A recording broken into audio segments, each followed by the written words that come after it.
Muy bien, les invito a abrir sus Biblias a Juan capítulo 14. Estamos concluyendo esta mañana nuestro breve estudio o serie sobre la venida del Consolador. Estamos en el estudio número 4 y la parte final de esta breve serie. Particularmente estaremos examinando el versículo 27 del capítulo 14 de Juan, donde dice así: Este es el Señor, el que habla a sus discípulos: la paz os dejo, mi paz os doy, no os la doy como el mundo la da, no se turbe vuestro corazón, ni tenga miedo. Si hay algo que el ser humano busca constantemente es un sentido de paz. ¿Pero qué es la paz? ¿Dónde se obtiene la paz?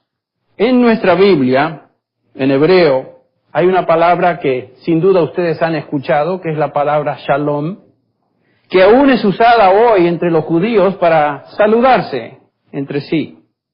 ¿Qué quería decir para un hebreo esta expresión, shalom? Definitivamente el concepto de paz o shalom en el Antiguo Testamento no tenía nada que ver con un sentido de, mejor dicho, con una ausencia de problemas.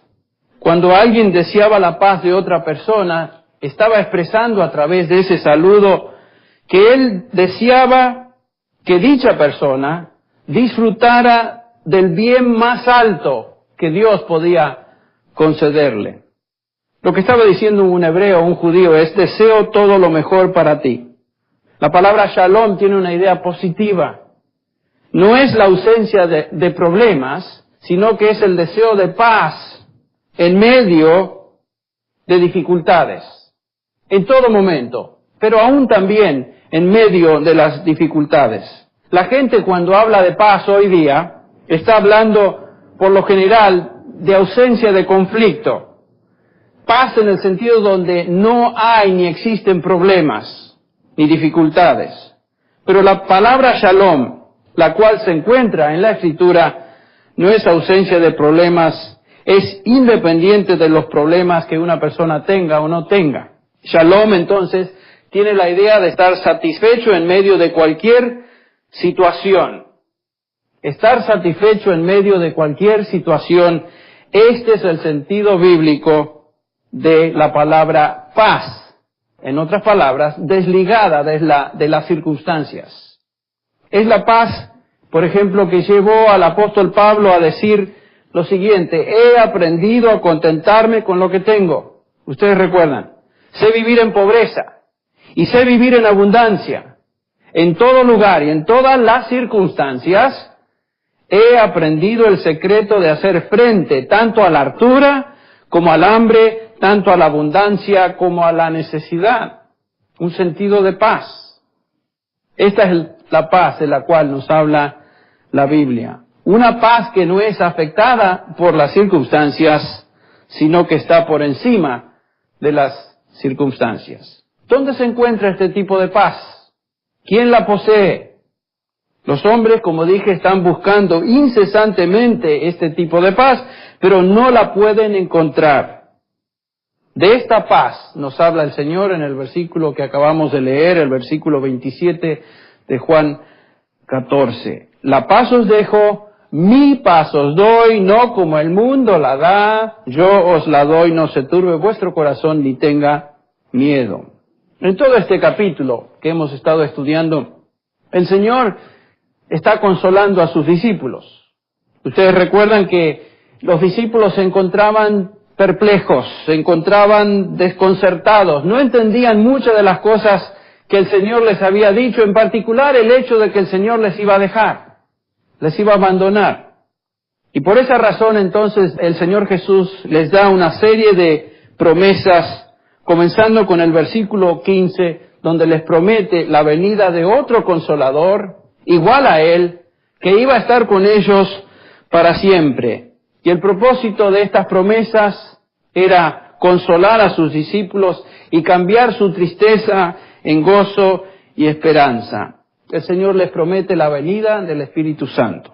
Como ya vimos, el Espíritu Santo sería un ayudante sobrenatural, les daría una vida sobrenatural, se convertiría para ellos en un maestro sobrenatural que residiría en ellos, estaría en ellos. Y la última vez, ustedes recuerdan que estudiamos que en el versículo 26, que el Señor promete que este Espíritu Santo les enseñaría todas las cosas y traería a su memoria todo lo que el Señor ya les había enseñado.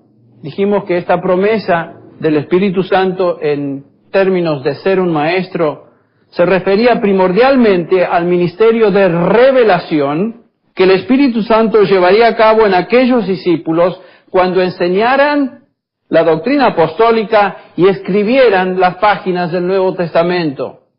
Estos discípulos necesitaban tener una memoria perfecta, una memoria sobrenatural para poder recordar todo lo que el Señor Jesús les había enseñado, y es justamente lo que el Señor promete, ese ministerio de inspiración a estos hombres. De este ministerio, por ejemplo, habla Pablo cuando dice en 1 Corintios 2:13, de lo cual también hablamos, no con palabras enseñadas por sabiduría humana, sino con las enseñanzas por el Espíritu, combinando pensamientos espirituales con palabras espirituales. 1 Corintios 2:13. Este es el sentido primario de esta promesa del Espíritu Santo. Pero hay un sentido secundario, del cual también mencionamos. Dijimos que en un sentido secundario Jesús está hablando del ministerio de iluminación, que el Espíritu Santo llevaría a cabo en la vida de cada creyente, ayudándoles a entender la verdad revelada.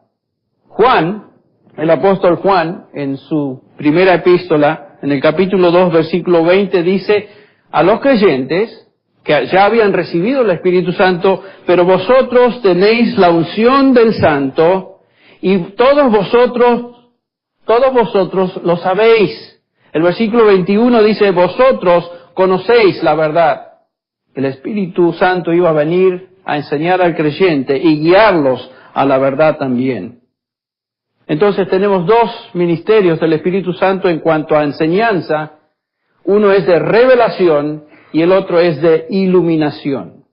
Ahora, cuando llegamos al versículo 27 de Juan 14, el Señor promete que Él les daría una paz sobrenatural. Paz sobrenatural. 4 características que queremos examinar en cuanto a esta paz que el Señor Jesús promete. Vamos a ver la naturaleza de la paz, en otras palabras, ¿qué es esa paz? Vamos a ver la fuente de la paz, de dónde procede. Vamos a ver el contraste de esta paz del Señor con la paz del mundo. Y finalmente veremos el gozo de la paz o el resultado de esa paz. Primero veamos la naturaleza de la paz. ¿Qué es esa paz?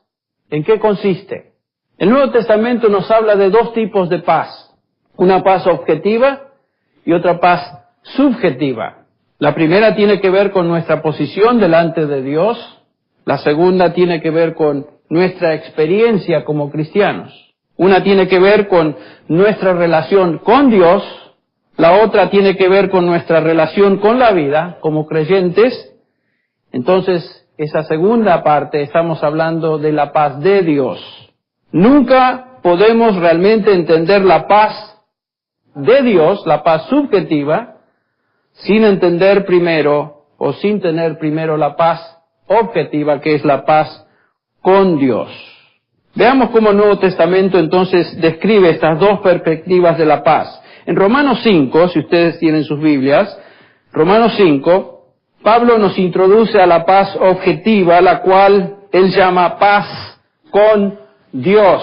Capítulo 5 de Romanos. 2 versículos en particular nos hablan de esta paz con Dios, esta paz objetiva. Romanos 5:1 comienza el apóstol diciendo, por tanto, habiendo sido justificados por la fe, tenemos paz para con Dios por medio de nuestro Señor Jesucristo. Pablo nos está hablando de la paz que tenemos con Dios, habiendo sido justificados. La Biblia nos enseña que todo ser humano nace como enemigo de Dios. Desde Génesis 3 y a partir de Adán, Todo ser humano nace en una condición de pecado. El hombre en su estado natural se encuentra en rebelión con Dios y es enemigo de Dios. Algo tenía que suceder para cambiar esa condición. El versículo 10 del capítulo 5 de Romanos nos dice lo que ha sucedido. Versículo 10 de Romanos 5 dice, porque si cuando éramos, tiempo pasado, hablando de los creyentes, éramos enemigos, fuimos reconciliados con Dios por la muerte de su Hijo, mucho más habiendo sido reconciliados, seremos salvos por su vida.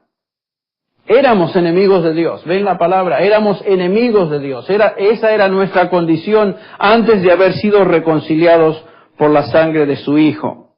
David en el Salmo 51, ustedes recuerdan, nos habla de la condición del hombre aún desde su concepción, cuando dice, en pecado me concibió mi madre. Desde su nacimiento el hombre, todo ser humano, nace separado de Dios. Posee una naturaleza pecaminosa. Por eso es que pecamos. No pecamos y nos convertimos en pecadores, sino que ya nacemos pecadores y por esa razón de nuestra naturaleza pecamos. El pecado es el resultado de nuestra naturaleza pecaminosa. El apóstol Pablo describe en Romanos 3 la condición trágica de depravación, de contaminación, de caída en la cual el hombre se encuentra sin Dios. Romanos 3:10 dice, como está escrito, no hay justo ni aún uno, no hay quien entienda, no hay quien busque a Dios, todos se han desviado, a una se hicieron inútiles, no hay quien haga lo bueno, no hay ni siquiera uno. Hay gente que se cree que son buenos, que hacen lo bueno. ¿Comparado a qué? Desde el punto de vista bíblico, desde el punto de vista de Dios, todo ser humano es malo, por naturaleza. Dice el versículo 13, sepulcro abierto es su garganta, engañan de continuo con su lengua, veneno de serpientes hay bajo sus labios. Llena está su boca de maldición y amargura, sus pies son veloces para derramar sangre. Destrucción y miseria hay en sus caminos, y la senda de paz no han conocido. ¿Ven lo que dice? No han encontrado ni conocen la senda de paz. No hay temor de Dios delante de sus ojos. En resumen, el capítulo 3 de Romanos nos dice en el versículo 23, por cuanto todos pecaron, y por esa razón están, ¿qué? Destituidos de la gloria de Dios. Esa es la condición del hombre, sin Dios. Espiritualmente, todo ser humano es un enemigo de Dios. Está en guerra con Dios y por lo tanto no tiene la paz de Dios. Pero Romanos 5 nos dice que Dios hizo algo al respecto. Esa era nuestra situación trágica. Dios tenía que intervenir e introducir una solución a ese problema que el ser humano no podía resolver. Nos dice el capítulo 5 de Romanos que por medio de Jesucristo y por nuestra fe colocada en Él, somos declarados justos. Vinimos a hacer justicia de Dios en Cristo por medio de la fe. Otra vez Romanos 3, dice el versículo 22. Es decir, ¿qué justicia? La justicia de Dios por medio de la fe en Jesucristo para todos los que creen, porque no hay distinción. Siendo justificados, dice el versículo 24, gratuitamente y por su gracia, por medio de la redención que es en Cristo Jesús. Por tanto, porque esto es realidad.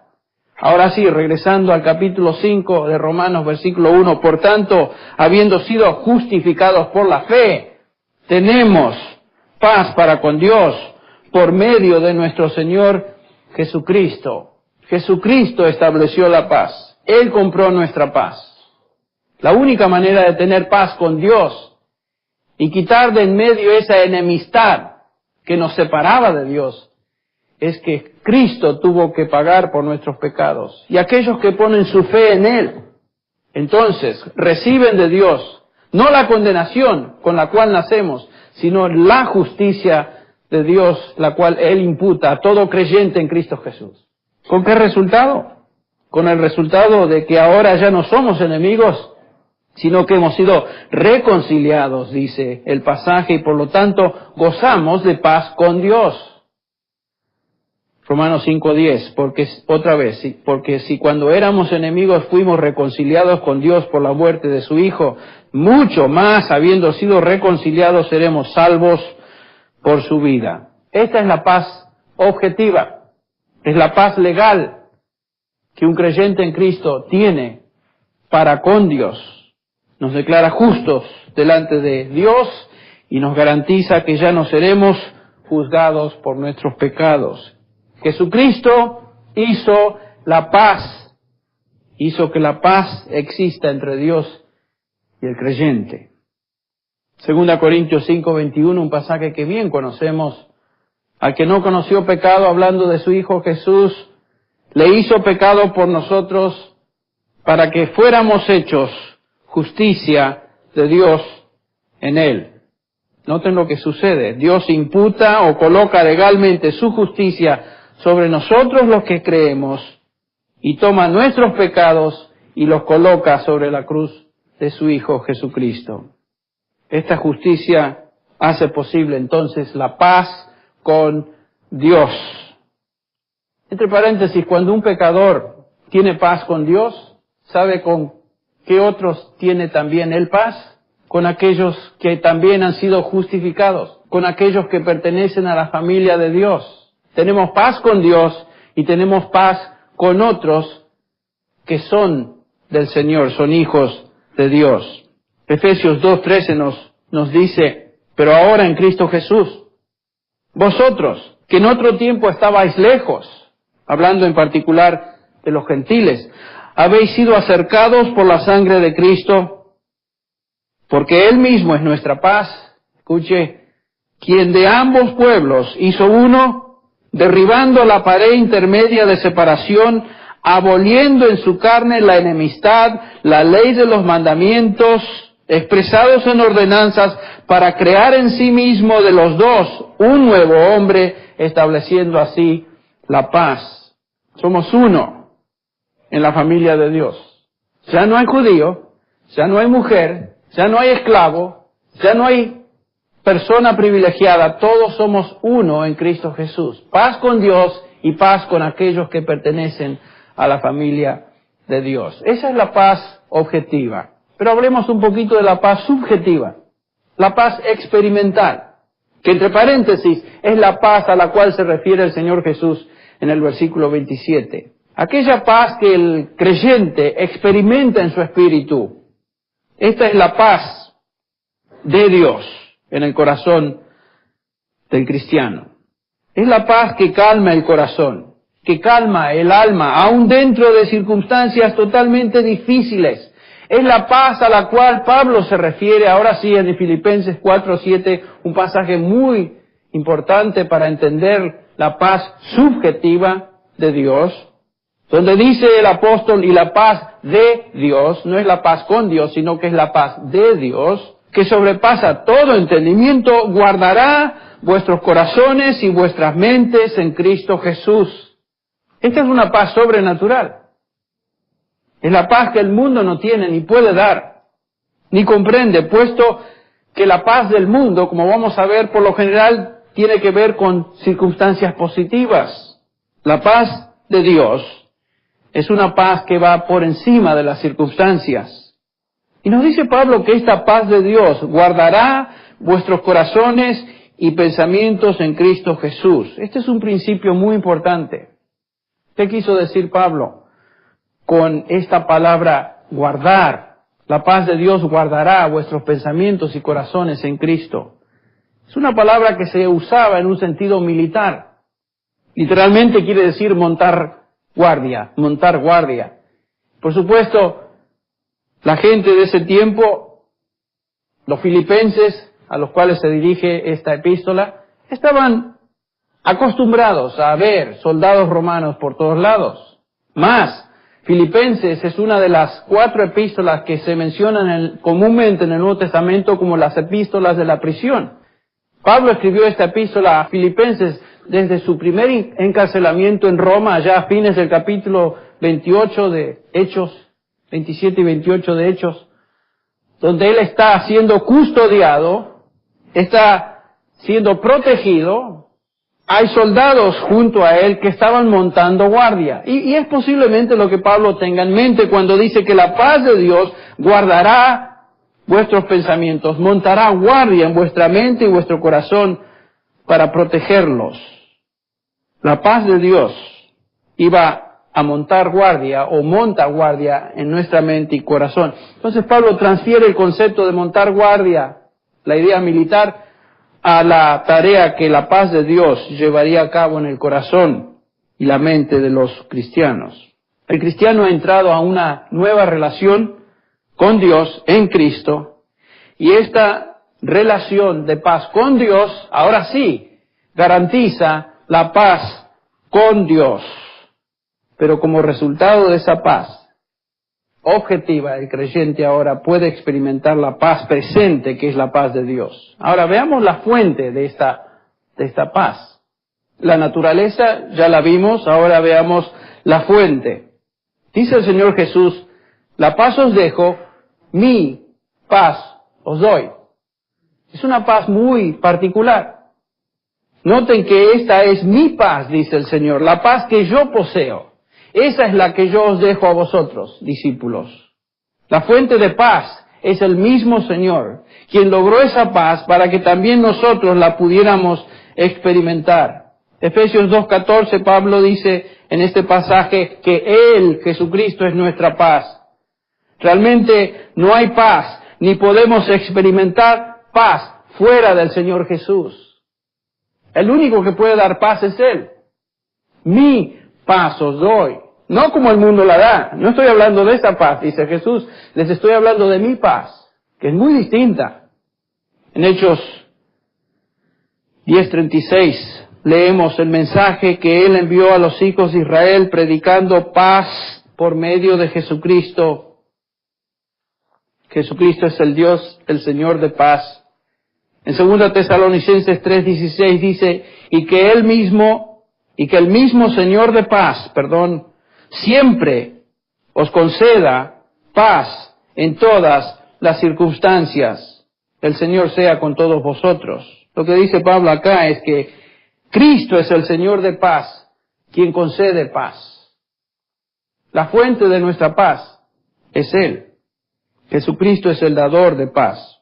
Es muy instructivo leer a través de los evangelios, entre paréntesis, y notar que esta paz que el Señor promete a los suyos es la paz que reinó sobre su corazón a través de todo lo que hizo en los evangelios. Nunca vemos al Señor, por ejemplo, preocupado, ofuscado, nervioso, o deprisa, o atemorizado. El Señor constantemente proyectó, indicó, demostró una condición de perfecta paz, aún bajo las situaciones más difíciles.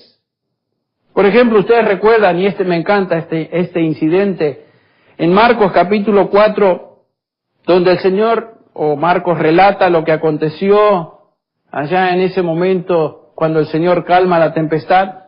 Dice así el evangelista, Marcos 4:35, ese día, caída la tarde, les dijo: pasemos al otro lado. Este es el Señor que habla. Despidiendo a la multitud, le llevaron con ellos en la barca como estaba, y había otras barcas con él. Pero se levantó una violenta tempestad, y las olas se lanzaban sobre la barca de tal manera que ya se anegaba la barca. ¿Qué estaba haciendo Jesús durante este momento? Nos dice inmediatamente el versículo 38. Él estaba en la popa. ¿Qué estaba haciendo? Durmiendo sobre un cabezal. El Señor no estaba preocupado. Entonces le despertaron y le dijeron: Maestro, ¿no te importa que perecemos? Maestro, ¿tan tranquilo estás cuando ruge la tempestad? ¿Qué pasa, Señor? Y levantándose el Señor reprendió el viento y dijo al mar: cálmate, sosiégate. Y el viento cesó y sobrevino, me encanta esto, una gran calma. ¿Se imaginan? De tempestad, solamente a la palabra del Señor, el creador de todo: cálmate, sosiégate. Se hizo una gran paz. Y después, el Señor de paz se dirige a los suyos, a los discípulos, y les pregunta, ¿por qué estáis amedrentados? ¿Cómo, no tenéis fe? Me imagino que bajaron la cabeza y se sintieron avergonzados. En medio de la tormenta, el Señor tenía paz. Las circunstancias externas conducían a tener ansiedad, me imagino. Usted y yo posiblemente hubiéramos reaccionado de la misma manera, y es justamente lo que los discípulos manifestaron, ansiedad en un momento de tempestad, pero Cristo en perfecta serenidad enfrenta la situación y exhorta a los suyos a confiar en Él. El Señor Jesús a estos mismos discípulos les dice, mi paz os doy. Ellos deberían haber recordado que era el Señor de paz, cómo Él se había conducido en situaciones difíciles tales como la que acabamos de observar. Y el Señor dice, mi paz, que no es simplemente ficticia, es mi paz, os doy. Noten que la paz, a través del Nuevo Testamento, podríamos hacer un estudio de esto. La paz en el Nuevo Testamento siempre procede del Dios Trino. En este caso es la paz de Cristo. Pero cuando hablamos de la paz de Cristo, estamos hablando de la paz de Dios Padre, estamos hablando de la paz del Espíritu Santo. Estamos hablando del Dios Trino. Filipenses 4:19 nos dice que Dios es el Dios de paz. Hebreos 7:2 nos dice que Jesucristo es el Rey de paz. Gálatas 5:22 nos enseña que el Espíritu Santo produce en el creyente el fruto de paz. Cuando hablamos de paz y su procedencia, su fuente, estamos hablando de la paz de Dios. Eso es lo que Cristo promete. Mi paz os dejo, mi paz os doy. Es la paz de Dios.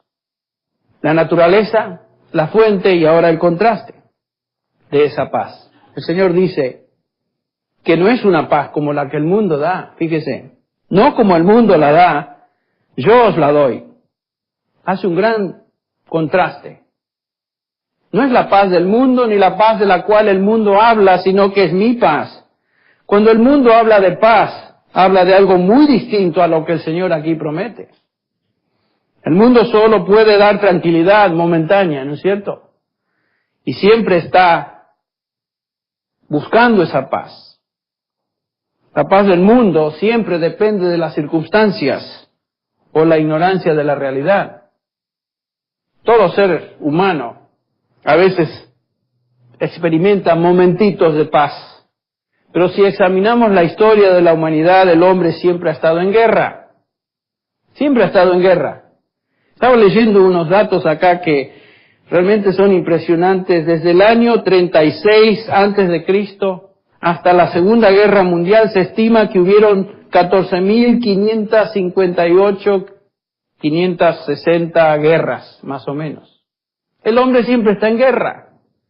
La paz mundial es una fábula. No hay paz. Nos fijamos en los acontecimientos de hoy, del mundo de hoy. Si usted miró las noticias esta mañana, sabe que el mundo no está en paz. No hay paz. El mundo no puede darnos paz. Estamos en guerra, literalmente estamos en guerra hoy. Y posiblemente experimentemos ciertas treguas, pero continuaremos en guerra. La Biblia nos dice que habrá rumores de guerra y las guerras se incrementarán hasta que el Señor venga. Y la razón fundamental es porque el hombre está en guerra con Dios. Su problema en su raíz es un problema teológico. No es emocional, no es social, no es económico, no es político. El hombre tiene un problema teológico. Está en guerra con Dios. El hombre no conoce la paz en su corazón, por lo tanto no tiene ni paz ni en su casa, ni en su trabajo, ni en las escuelas, ni en su país, ni en el mundo. Siempre está en guerra. Porque su problema es interno.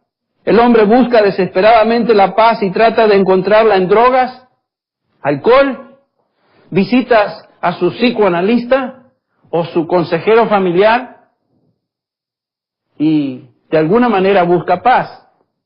Lo que sea, el punto es encontrar paz, pero nunca va a encontrar la paz. Porque como dije, su problema es teológico. El problema es que su relación con Dios no es la que debe ser. No tiene paz con Dios. El mundo ni las cosas del mundo pueden dar paz. Tal vez el problema interno del ser humano se resume en Jeremías 17:9, cuando el profeta nos dice lo siguiente: más engañoso que todo es el corazón, y sin remedio, ¿quién lo comprenderá o entenderá? ¿Ven el problema? Dice Jeremías que el problema es el corazón del hombre. El corazón del hombre es torcido, está corrompido. Ese es el problema fundamental. Por esa razón no hay paz en él y no hay paz con otros. Isaías, el profeta Isaías, ahora en el capítulo 48, versículo 22, dice: no hay paz para los malvados, dice Jehová. Repite en el capítulo 57, versículo 21, no hay paz, dice mi Dios, para los impíos. Dios nos dice que el problema fundamental es que el hombre está en una condición de impiedad. El hombre está corrompido y por lo tanto no hay paz para el ser humano. El problema del hombre es en su interior. El hombre en su condición natural es una persona impía. No hay paz en su corazón y por lo tanto no puede encontrar paz, la paz de Dios. Oh, el hombre puede hablar de paz, sin duda. ¿Han visto? Años y años y años que los palestinos y los judíos están hablando de paz, y paz, y paz, y paz, y paz. Y siempre van a afirmar la paz. ¿Y qué es lo que vemos por la televisión? Paz, mangos, naranjas, dirían en España. No hay paz.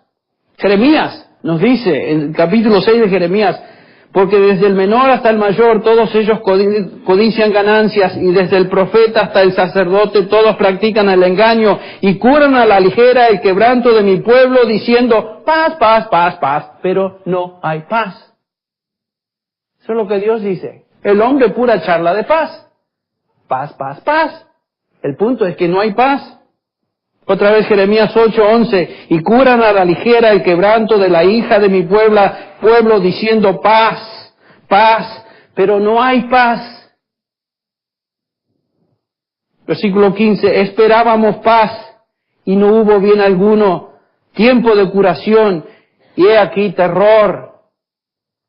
Cuando miramos lo que hoy está pasando alrededor del mundo, particularmente desde aquel funesto 11 de septiembre, nos damos cuenta que el hombre habla de paz, busca la paz, espera la paz, pero la Biblia dice, y la experiencia lo confirma, no hay paz para el impío. Punto final. Y el ser humano es impío.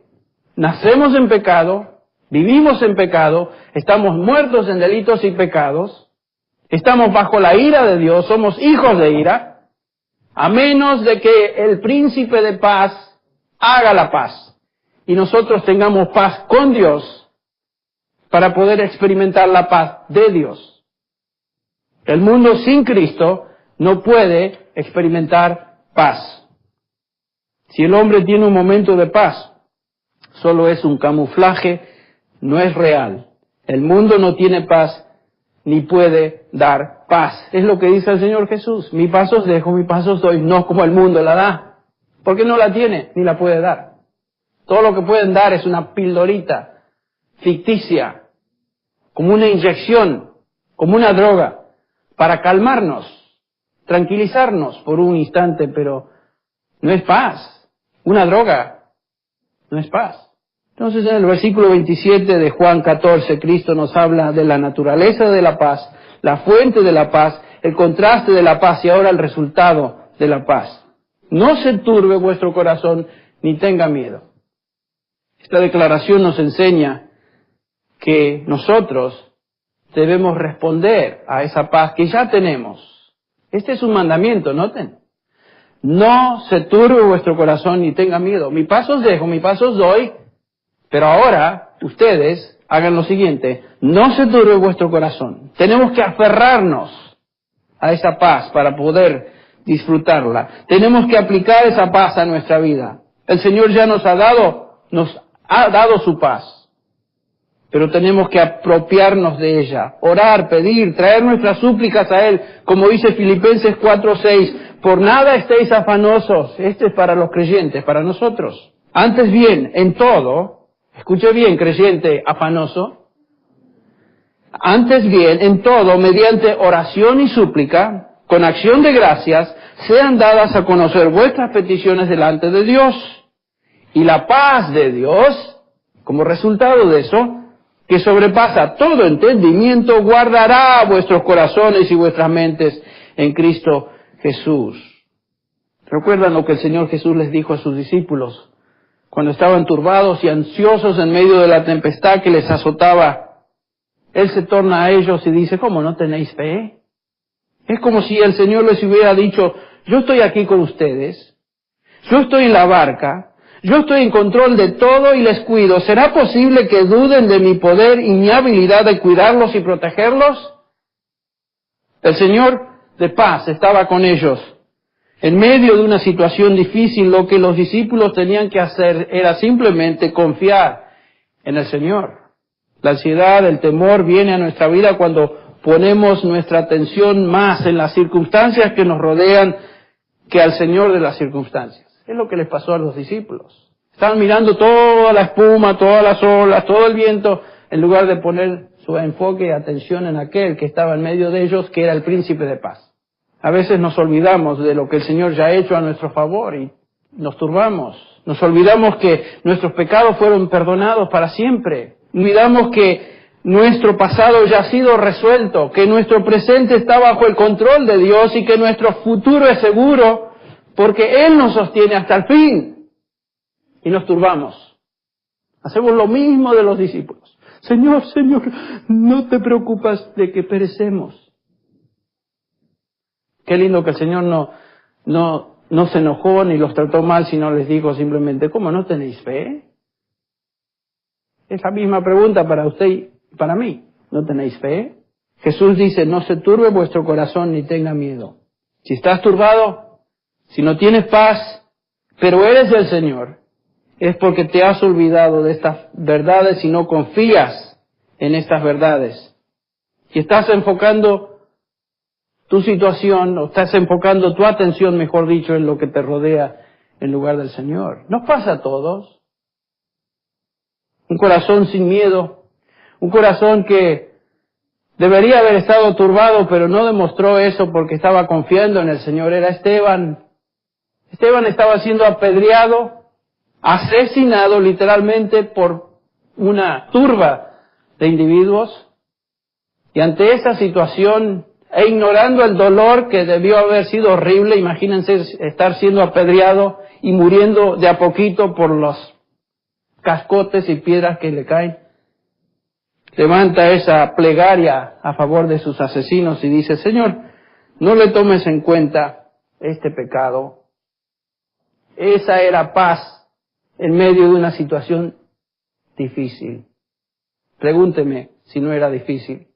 Esa es la actitud del apóstol Pablo cuando dice, tal vez pensando a través de todo lo que le ha acontecido desde el momento que siguió a Cristo Jesús, dice el apóstol, 2 Corintios 4:8, estamos afligidos en todo, pero no agobiados, perplejos, pero no desesperados, perseguidos, pero no abandonados, derribados, pero no destruidos. Por tanto, no desfallecemos, antes bien, aunque nuestro hombre exterior se va decayendo, sin embargo, nuestro hombre interior se renueva de día en día. Pues esta aflicción, fíjese cómo él la pone, esta aflicción leve y pasajera nos produce un eterno peso de gloria que sobrepasa toda comparación. ¿Cómo puedes tener esa actitud, Pablo? ¿Cómo puedes tú vivir con esa calma? Describiendo todo lo que te ha sucedido en tu vida. ¿Cómo es posible, Pablo? Les digo, él nos dice, nos da la respuesta a esa pregunta en el versículo 18. Al no poner nuestra vista en las cosas que se ven, sino en las que no se ven, porque las cosas que se ven son temporales, pero las que no se ven son eternas. Pablo tenía su mirada, así como Esteban, no en lo inmediato, sino en lo eterno, en lo que venía.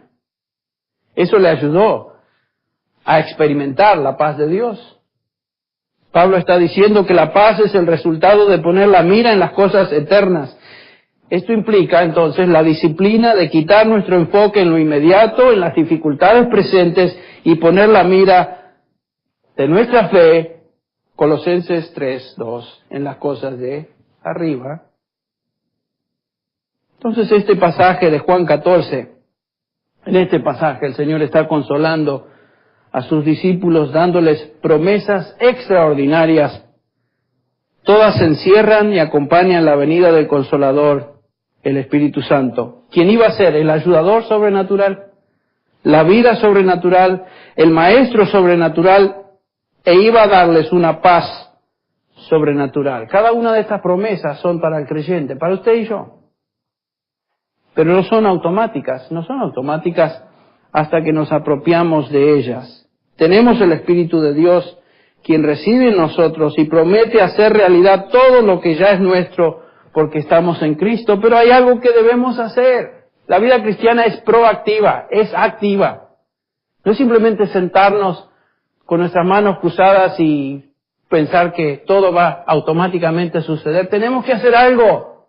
Ese es el énfasis de todo el Nuevo Testamento. Nos dice la Biblia que el Nuevo Testamento que el Espíritu Santo está en nosotros, pero debemos hacer algo al respecto. Gálatas 5:16, andad en el Espíritu y no satisfagáis los deseos de la carne. Andad en el Espíritu ya está en vosotros, ahora andad en el Espíritu.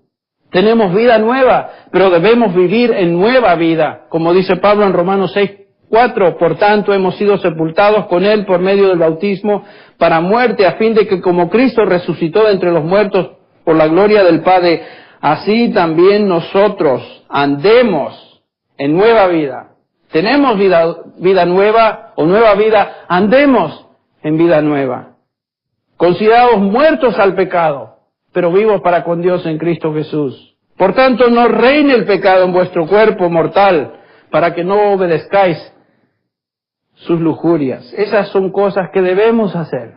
Tenemos un maestro sobrenatural, es cierto, pero nosotros debemos esforzarnos en inquirir y estudiar la verdad de Dios en su palabra. Cuando Pablo le dice a Timoteo, en 2 de Timoteo 2:7, considera, Timoteo, lo que te digo. La palabra considerar es poner tu mente, nous.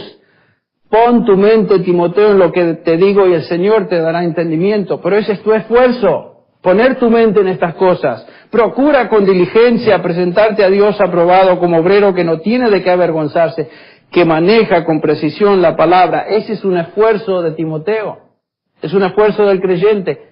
Buscar, inquirir, esforzarse en conocer lo que Dios dice. Tenemos la paz de Dios en nuestros corazones, pero debemos permitir que esa paz gobierne. Por ejemplo, Colosenses 3:15 dice, y la paz de Cristo reine en vuestros corazones. Ese es un mandamiento. No es simplemente algo que debemos leer, es algo que debemos hacer. ¿Cómo hago esto? ¿Cómo permito que la paz reine en mi corazón? Le digo a la paz, bien, paz, adelante, gobierna. No es la forma. ¿Cómo es que la paz de Dios puede reinar en vuestros corazones? El versículo que sigue nos enseña eso. Colosenses 3:16, que la palabra de Cristo more en abundancia en vosotros. Tú y yo, creyente, debemos dedicarnos a conocer su palabra, a permitir que la palabra de Cristo nos sature, que esté en nuestra mente, en nuestro corazón, para que en el momento adecuado podamos obedecer lo que nos dice. La palabra de Cristo, la palabra de Dios debe permear nuestra mente y corazón. Puedo confiar en lo que Dios dice. La paz viene cuando pongo mi enfoque en la verdad de Dios, las cosas de valor eterno, las cosas de arriba. Isaías dice, y con esto terminamos, tú guardarás en perfecta paz aquel cuyo pensamiento en ti persevera, porque en ti ha confiado. Ese es el principio de cómo podemos experimentar la paz. Eso es lo que Dios dice. ¿Quieres experimentar mi paz? Piensa en lo que yo digo y persevera en confiar en mí y tendremos la paz. la paz experimental que el Señor ya nos ha dado. Mi paz os dejo, mi paz os doy, no como el mundo la da, yo os la doy. No se turbe vuestro corazón, ni tenga miedo. Gracias a Dios por eso, ¿no? Espero que esto nos anime. Vamos a orar. Padre, sin duda en estos días de falta de paz mundial, de guerra, nuestras mentes y corazones tienden a turbarse, a mirar alrededor nuestro, a temer qué irá a suceder, qué va a acontecer. Realmente vamos a ser protegidos. Nos espera algo peor. Nos enfermaremos con esto o con lo otro. Padre, en estos momentos de turbación necesitamos una palabra que nos ayude a animarnos. Y tu palabra nos consuela. Gracias, Señor, porque tú ya nos diste tu paz. Tenemos paz con Dios. Y tú nos prometes que esa paz de Dios está disponible para cada uno de nosotros que pusimos nuestra fe en Cristo Jesús. Mi paz os dejo, mi paz os doy. Gracias, Señor Jesús, por esa paz. Gracias, Dios, por habernos dado tu paz. Anima, conforta nuestros corazones, Señor. Gracias por tu palabra, la cual nos conforta, nos instruye. Ahora, Señor, ayúdanos de nuestra parte a confiar en ti, a permanecer confiados en ti, que nuestro pensamiento esté puesto y fijo en lo que tú nos dices, y confiar totalmente en tu control, tu provisión, tu poder, hasta el día que tú nos lleves a tu presencia. En el nombre de Jesús. Amén.